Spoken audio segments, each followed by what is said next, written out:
আসসালামু আলাইকুম। আশা করি প্রত্যেকে ভালো আছেন। আজকে আমি আপনাদেরকে শত্রুকে মারণ বান মারা বা শত্রুকে বান মেরে একবারে শেষ করে দেওয়ার একটা বিদ্যা দেখাবো। আপনারা চাইলে করতে পারেন যদি আপনি মনে করেন পারবেন।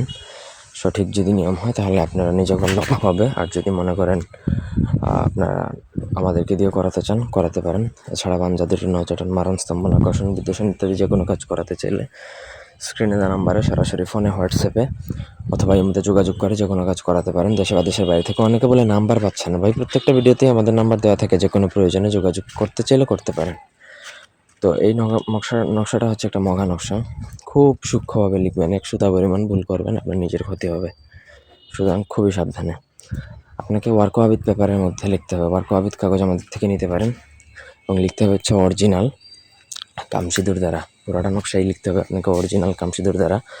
এই দুইটা জিনিস কালেক্ট করতে বা এই দুইটা জিনিস দ্বারা লেখা সম্পন্ন করতে আপনার খরচ হইতে পারে ধরেন 5-6 হাজার টাকার মতো বা 4-5 হাজার টাকার মতো খরচ হইতে পারে। কারণ হচ্ছে এই দুইটা জিনিসই খুব দামি জিনিস, জাদুটনার মধ্যে খুবই দামি একটা জিনিস। এই দুইটা জিনিস কালেক্ট করে নিচে শত্রুর নাম লিখবেন, বাবার নাম, মায়ের নাম এবং ঠিকানা লিখবেন। তারপর আপনাকে সেই নকশাটা যে কোনো পুরাতন কবরস্থানে দাফন করবেন। দাফন করার পর যেখানে যে জায়গায় দাফন করবেন সেখানে একটা রড বা তীর বা ফলা ঢুকিয়ে দিবেন। তীরের মতো করে আপনি আগে থেকে চোখা করে বানিয়ে নেবেন, তবে সেটা এখানে পুঁতে দেবেন। ব্যাস, আর কিচ্ছু করা লাগবে না। এতেই বান শত্রুর উপর প্রয়োগ হয়ে যাবে এবং তার ফলে শত্রুর অবস্থা কিন্তু একদম কাহিল বা নাজেহাল হয়ে যাবে এবং এটা 21 দিনের মধ্যে শত্রু কিন্তু প্রাণে মারা পর্যন্ত যেতে পারে।